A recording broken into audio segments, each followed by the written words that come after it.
is Jack Wilson. I'm not the kind of guy who scares easily. I've worked in forestry for over 10 years. I've camped in places that don't even show up on maps. I know the sounds of the woods like they're part of me, but nothing prepared me for what happened late last year when I went alone into the Southridge Forest. Southridge is the kind of place locals pretend doesn't exist. No trails, no signal, and the roads leading in are always blocked with fallen branches, like the forest itself is warning you not to go any further. Maybe I should have taken the hint. I set up camp near a clearing just before sunset. The vegetation was thick, the ground was layered with damp leaves, and everything felt quieter than it should have. No birds, no insects, not even the wind. I lit a fire and checked my gear, thermal camera, machete, compass, radio, but in that silence, even the crackling wood felt too loud. The next morning, I decided to hike through a narrow valley beyond a moss-covered hill. Locals never recommend going that way. They say the forest gets too dense over there. But that's exactly what I was after, total isolation. I walked for nearly 3 hours before I saw something odd leaning against a tree. A trail cam, tied with worn plastic tape. It was pointed at nothing, just a wall of roots and fallen leaves. The lens was dirty, but the red LED still blinked faintly. I pressed the power button. Nothing. Pried open the back, and there it was, the SD card. I pocketed it. There was no reason for that camera to be there. It was an old model. Should have been abandoned years ago, but someone had turned it back on. And it didn't look like part of any research project. No ID tag, no tracking number, nothing. I walked back to camp with my head buzzing. The sky got dark earlier than it should have. A low fog rolled in before 5 p.m. It didn't feel right. I zipped the tent tight, sealed the SD card in a waterproof bag, and laid down, just listening to the muffled sound of nothing. Around 11 p.m., I opened my laptop and slid in the card, waited for the files to load. There were only 3 videos, all dated the same, the day before. But what messed with me was the time. They were all recorded at night, between 2 and 4 in the morning. The first video showed nothing, just still vegetation, dead silence, no movement. The second one showed a figure, not moving, just there. Me, sleeping, in the middle of the forest, on the ground, curled up, sleeping bag pulled to my chin. But I didn't sleep outside the tent. I didn't leave the camp during the night. I would have remembered that. At least, I think I would have. The third video was longer. The image shook, like something had passed too close to the lens. In the corner of the frame, the camera caught a shadow slowly approaching the body. My body, lying there. A tall, hunched figure. Arms too long. It didn't touch me, just stood there, watching. For 5 straight minutes, I paused the video, backed away. My heartbeat was louder than the crickets outside. I tried to reason with myself. It could have been edited, a lucid dream, some twisted prank. But I was alone. I hadn't told anyone about this trip. No posts, no messages. No one knew I was out here. And even if someone had found out, how would they have planted that camera before I arrived? I shut the laptop, killed the power, and just sat there in the dark. The fire outside had burned out, but I swear I could still see red glints between the trees, faint, flickering, like more cameras were running. I looked at the tent door. It was zipped shut, locked from the inside, but there was something missing. The silence. Now, there was sound, a low, steady noise, like something breathing, way too close to the tent wall. I sat there, listening to that faint breathing just outside the tent. I didn't even dare to blink. Every second stretched longer than the last and the sound didn't stop, like someone was trying to breathe quietly, but it wasn't my breathing. I knew that. The rhythm was wrong, cold, slow. I reached out slowly, inching toward the camping knife beside my pack. My fingers trembled when they touched the handle. I gripped it tight. Still not time to make a sound. If I pretended I hadn't noticed, maybe it would leave. Maybe it was just in my head, just paranoia. The breathing stopped. Total silence, nothing. I braced myself, just enough courage to peek. I unzipped the tent, 2 centimeters, just enough to see a slice of the extinguished fire pit. And then I saw it, a footprint, bare, wet, pressed into the ground just outside the tent. And the detail that broke me, it was pointing toward the tent, like whatever left it had come from inside. I zipped it shut so fast the teeth nearly caught my finger. This wasn't psychological anymore. Someone, or something, had been in there with me, and I hadn't even woken up. I stayed awake the rest of the night. Didn't move, didn't blink, eyes locked on the ceiling of the tent. Every rustle in the trees, every beat of my heart, it felt like something was watching. But nothing happened. Nothing but that silence, mocking me. The moment daylight broke, I got up and stepped outside. The footprint was still there, but now there were others, smaller, like a child's, and they came from the woods, from the same direction where I'd found the camera. I followed them. 20 minutes through twisted trees, off the trail. They led to a patch of sunken earth, like something had been disturbed. And there, another camera. Newer, clean. A thin wire ran from its side, disappearing into the dirt. I knelt down and touched the wire. It was warm. I dug my hand in, fingers scraping metal, and I pulled. It was a portable hard drive, with a handwritten label, J. Wilson, Session 4. My stomach flipped. Someone knew my name, and they knew I'd come back. I ran, slammed my knee into a rock, ripped the sleeve of my jacket, didn't stop. Back at camp, I powered up the laptop and plugged in the drive. There were dozens of videos, one for every night, one for every location. Each folder was named after a forest. Each video showed someone sleeping, men, women, alone, all intense, all unaware. And then I opened the most recent one. Title, Tonight 12:30 a.m. .mp4. The image was shaky at first, then it steadied. It was the inside of my tent, me, sleeping, the knife next to me. But I wasn't moving, wasn't breathing. I looked like a corpse, and behind me, the shadow, that tall, distorted figure, it closer than before. Its hand dashed, long, pale, warped, was touching my shoulder, then my head. I hit pause, swallowed hard, at the bottom of the screen. The timestamp was still moving. It was recording, live. The footage was showing right now. I turned slowly, looked at the corner of the tent. The knife was gone. For a moment, my brain froze. The footage showed my body, completely still. And that thing, whatever it was, its fingers pressed against my head. But the detail that wrecked me? The recording time was still ticking. It was filming me, right now. I turned slowly toward the spot where the knife used to be, empty. I stood up without a sound, every muscle aching from the tension. The laptop camera was still on. I could see myself, in the tent, standing, staring at the screen, and right behind me, a tall shape, motionless, blending into the tent wall, like it had always been part of it. I slammed the laptop shut, tore through the tent wall, threw myself outside, gasping, heart hammering, ground spinning under my feet. The forest was swallowed in thick fog. Cold moisture clung to every leaf. I didn't know where to run. I just ran. The sounds in the woods felt wrong.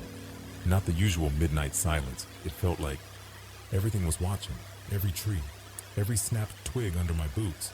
I ran for what felt like hours until I found it. An old lookout tower, used by hunters decades ago. I climbed the rotting steps, slammed the wooden door shut behind me, locked it, alone. Or at least, I thought I was. In the corner of the tower, something caught my eye. A cloth draped over a metal box. I pulled it off.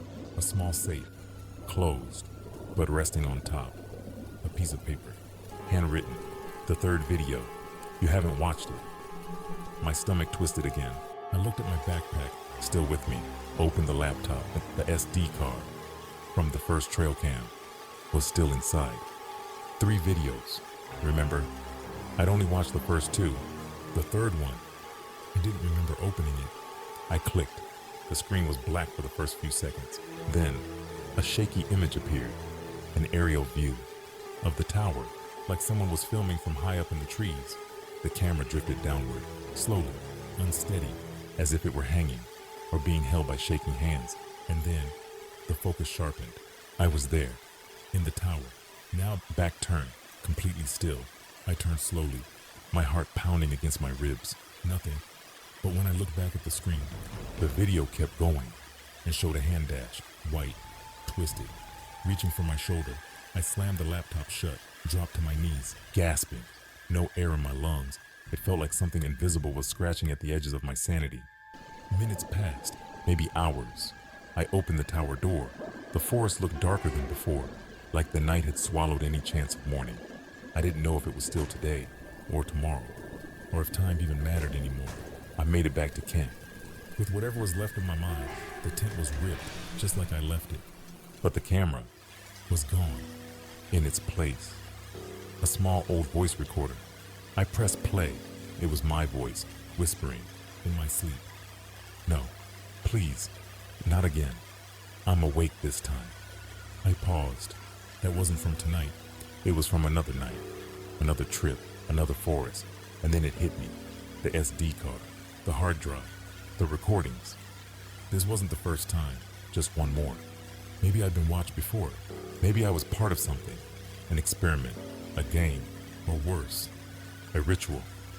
I grabbed what was left of my gear and left South Ridge. Before the sun came up, I never went back. But something's different now.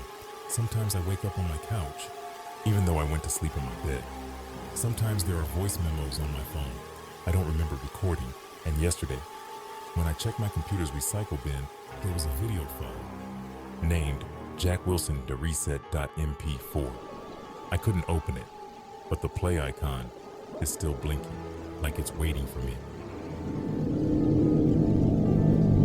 My name is Travis Hale, and I was never one to believe in superstitions or local legends, at least not until that weekend, not until Forsaken Timber. I'm a nature photographer, specializing in abandoned, forgotten places. When I first heard about Forsaken Timber, a forest left to rot after a cult mysteriously vanished there back in the 80s, I brushed it off. Stories about totems that appeared out of nowhere, symbols that returned even after being burned. It all sounded like overblown folklore from superstitious locals. I was only there for the shots. I arrived in early October. The air was damp, and the sky hung heavy with thick gray clouds. I left my car about 2 miles from the forest's edge, just like the local ordinance required. The rest I hiked. The dirt path quickly turned to mud. Twisted branches arched over the trail like natural gateways, then a dense mist clung to everything. A fog that never seemed to lift. I set up camp near a clearing I found by accident. Strangely, right in the center, stood a wooden totem. Dark, weathered, covered in moss, carved with symbols I didn't recognize. I marked it with tape and took photos. The thing looked ancient, and somehow, freshly made at the same time. That first night I woke up to a sound, faint but familiar. Help, please, get me out of here. I shot upright inside the tent. The voice came from far off, but that's not what made my blood freeze. The voice was mine. Not similar, not close, identical. I unzipped the tent slowly, flashlight in hand. The forest was dead still. No wind, no insects, no rustling leaves, just that damp, heavy air clinging to my skin like cold sweat. I waited a few minutes. Nothing. I laid back down, trying to rationalize it. Maybe a recording? Someone playing a prank? A weird echo from the humidity? But even as I tried to convince myself, I knew it didn't make sense.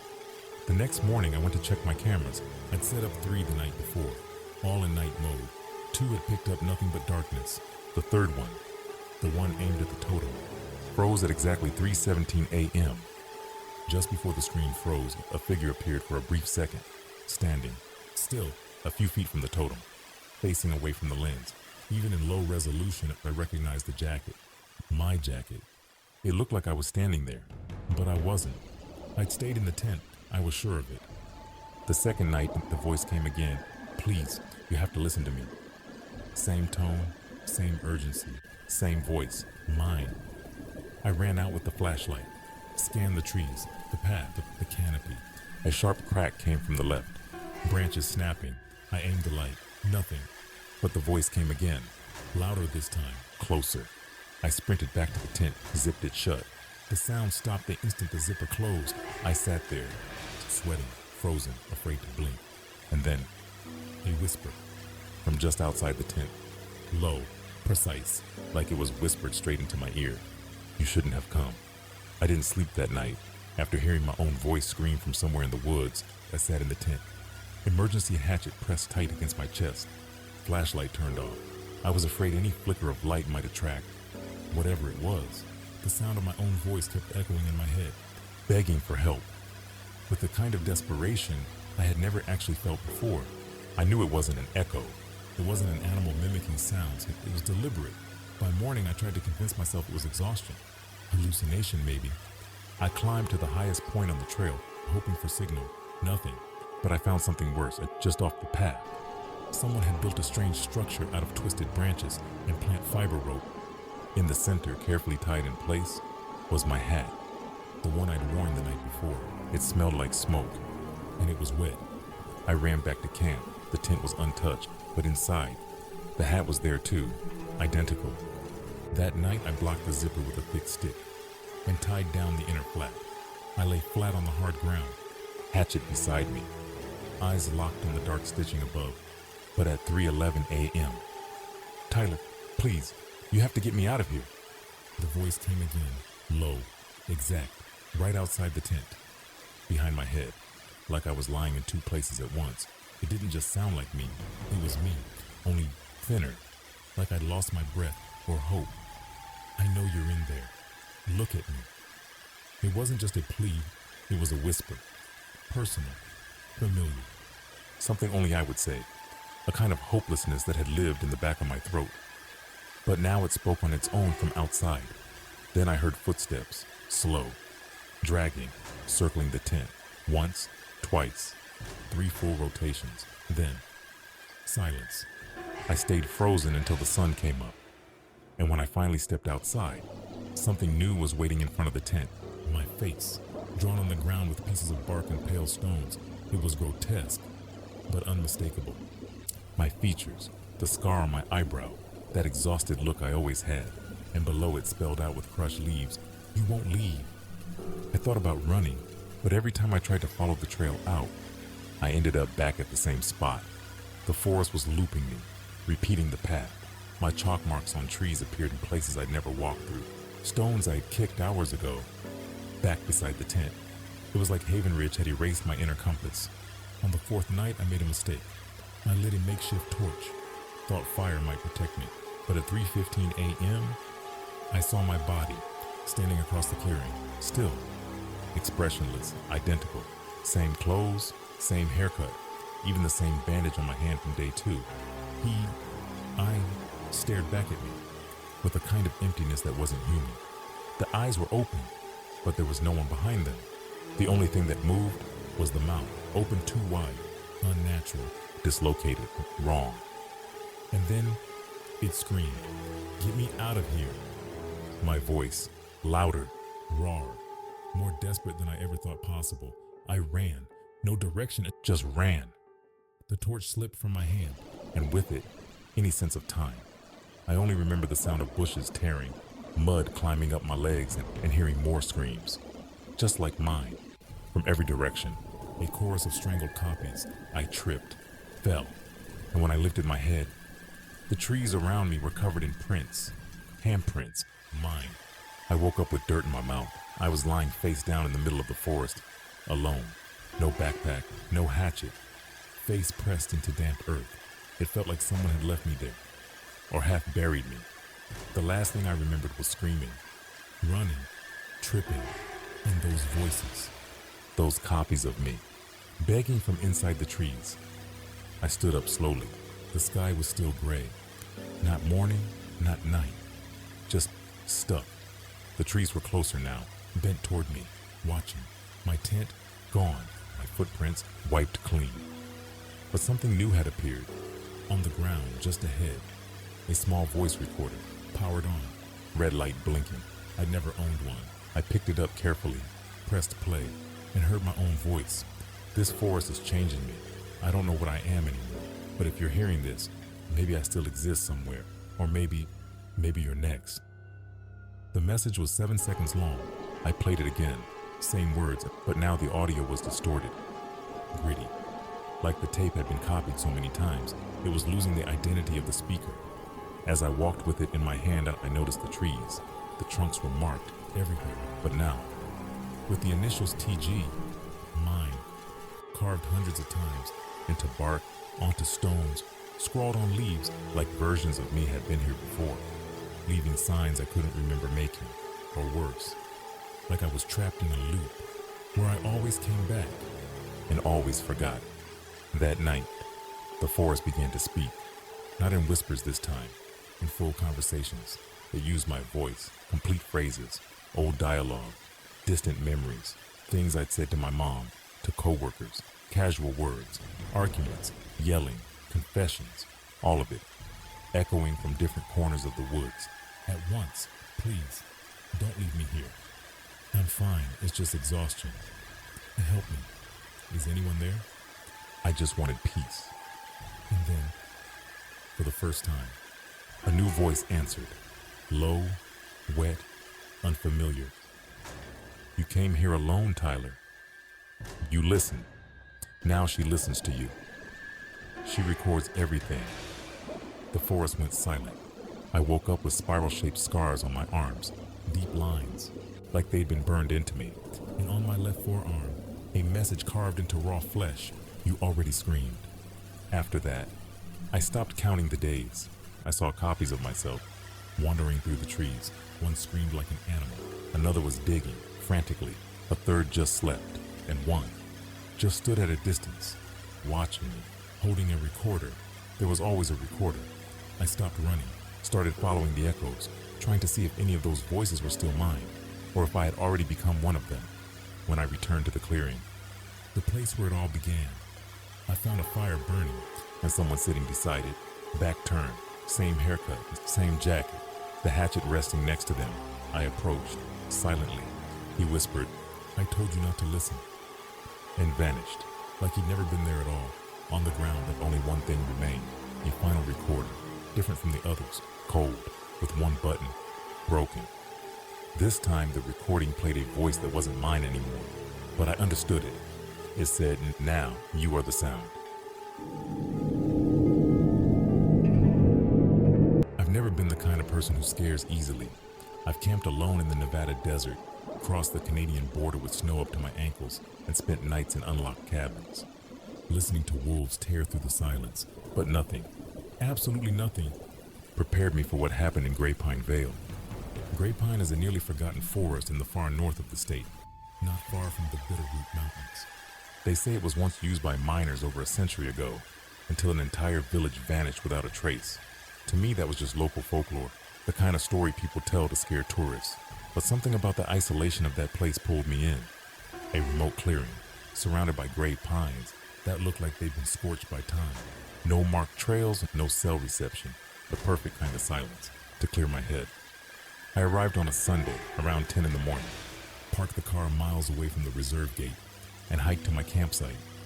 Far from anything or anyone, the trail was quiet, oppressively quiet.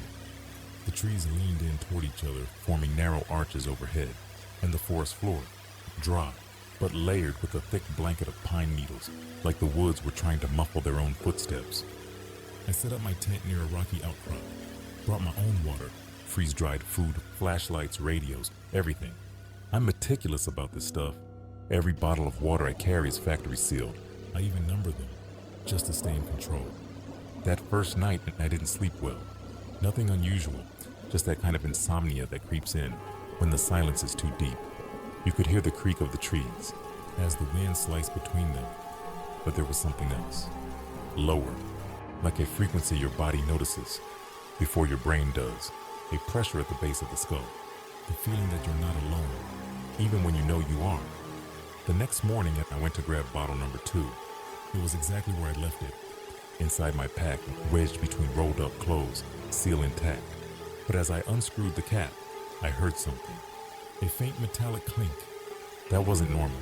I poured the water slowly, and something solid tapped the inside, floating there, suspended in the clear plastic. A human tooth. At first I thought I was hallucinating, but it was real, small, yellowed, root still attached, a molar. I stepped back, as if the thing might bite me back. I inspected it again. No signs of tampering, no cracks, no visible break in the seal. The factory code was perfectly intact. My stomach flipped. I spat on the ground, dropped the bottle, and looked around, half expecting someone to step out and yell that it was a prank. But the forest didn't move, just the indifferent rustle of the treetops. I left the bottle where it was and spent the rest of the day trying to make sense of it. I searched for any signs of intrusion. Nothing. All the other containers were untouched, no fingerprints, no disturbed gear, and still, I felt like something had touched me, something that knew exactly how to hit where it hurt. When night came, the fire was hard to start. The wood I'd chopped that morning felt damp. Even though there hadn't been any rain, the air was heavier, thicker. The logs hissed like they were crying as they burned, and the tooth, it never left my mind. Every time I closed my eyes, I saw it floating in that water, motionless, like it was just waiting for me to swallow it by mistake. Before bed, I put the bottle in a plastic bag, sealed it with duct tape, labeled it in all caps, "Do not touch," then buried it in a shallow hole, about 15 feet from the tent. Just having it near me felt wrong, like it bent reality around it. But what happened in the hours that followed can't be explained. I woke up in the middle of the night to a sound, not footsteps, not animals, something wet, a squishing, chewing sound, slow chewing. I sat up. My flashlight was dim. I scanned the area. Nothing. The forest was a wall of black, but the sound continued, like something was tasting the dark. And then I looked at my backpack. Where bottle number 3 was supposed to be was that same bottle, the one with the tooth, dry, no seal, and now empty. I just stood there, staring at my backpack like it might explain itself. That bottle, the one with the object I'd buried hours ago, was back and completely dry inside. It made no sense. The tape I'd used to seal it was still there, but with a subtle shift in tension, like someone had peeled it off and carefully pressed it back into place, like it was mocking me, mocking my illusion of control. The only thing I could do was back away. I grabbed my sleeping bag and set up a makeshift shelter between 2 trees. I didn't trust the tent anymore. Something had crossed the line between the forest and my protection, and worse, it knew exactly how to hurt me. Sleep came in broken waves. I woke in the dark, not sure why at first, until I heard it again, that wet sound. Not footsteps, not snapping twigs, something damp, rhythmic, deliberate. And the most disturbing part? It didn't seem to come from a single direction. It moved, circling, vibrating through the throat of the world. And for one terrifying moment, I thought it was coming from inside me. I swept the flashlight around. No movement, no creatures, just darkness hanging in the air like it was watching. And then I saw it, lying across my sleeping bag. Another tooth, a canine, fresh, still wet, resting like a grotesque offering, long, root cracked, leaking something that wasn't a scent, but a memory, something old that twisted my stomach. I stood up fast, gathered my gear like I was escaping a fire, the backpack, the flashlight, trail knife, all thrown into the main compartment in a panic. I had to leave. Now it didn't matter where. I walked for over 2 hours in the direction I thought was right. The sky was getting lighter, but the forest stayed dark, deaf to the sunrise. The trails were warped, landmarks gone, as if they'd never existed. It felt like walking inside a bad dream, where physics didn't apply. Then, I tripped, fell to my knees, turned around, and froze. Another container, sealed, clear, but inside, a full jawbone, small, floating in a pale liquid. A smile, cut short inside a bottle. I screamed, but the forest swallowed it. No echo, no return, just silence, chewing the sound. And for the first time, I understood I wasn't near something. I was inside it. I kept moving, but with no direction left. My GPS glitched out. My watch had frozen at 6:17, the last exact moment I remembered from the night. Time itself felt stiff, hung between the branches like a carcass. I tried to hydrate, but none of the bottles would open. The caps were sealed tight with some kind of dark, opaque substance. Rough texture, smelled like rust. Even my emergency blade couldn't pierce it. It was like the material had adapted, like it was sealing off. My only way out. I sat down on a rock, tried to reason it out, but what I was facing wasn't irrational. It was a different language. The bottles, the bone fragments, the lack of echo, they weren't random. They were responses. A primitive dialogue built on symbols, discomfort, and revulsion. Whatever this was, it was shaping me, teaching me to think beyond what's human. I wasn't a visitor anymore. I was a cell dash, tested and provoked a presence being studied by some invisible organism. And that's when I heard it. A dry snap, small, precise, like ivory cracking. I looked at my hand. Blood ran along my gum line, and where there used to be an incisor, there was now an empty space. Ever since I noticed the missing incisor, something inside me disconnected. The shock didn't come as panic. It came as suspension dash, a still moment where the brain refuses reality out of instinct. When the pain finally set in, it carried with it an unbearable truth. This wasn't an attack. It was a study. I kept walking, no sense of direction, The woods grew denser, quieter. Branches arched above me, shaped like corridors, closing in behind me, not trapping me, guiding me, not lost, directed. Eventually, I stepped onto firmer ground. That's when I saw the grooves in the soil, marks of something dragged. Between them, small white dots. I knelt down. Calcified fragments, some large, others crumbling to dust. Molars, premolars, tiny canines, each one carrying an unbearable weight of buried memory. I followed the trail. The scent shifted. No longer the earthy dampness of the forest, but something metallic, stale, a sour undertone, like the air in a basement sealed for decades. Then I reached it, a circular clearing almost perfectly drawn. At the center, a tree unlike anything else in the forest. Its trunk, black and textureless, its roots stretched outward, like exposed veins. Hanging from them were translucent containers, old bottles, preserved jars, vintage glass canisters, and inside them, human matter. My first instinct was to run. The second dash was to freeze until I saw it. One of the containers had my name written in smeared ink. Shane. Inside, not just a missing piece from my mouth, but other identical structures, still inside my jaw.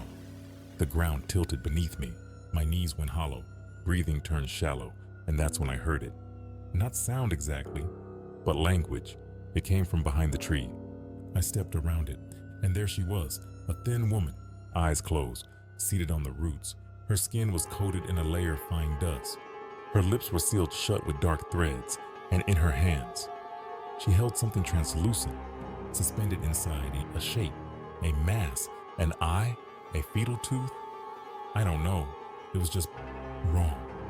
She opened her eyes, black, opaque, and even though her mouth never moved, I understood her completely. You broke the seal. Now you are part of this.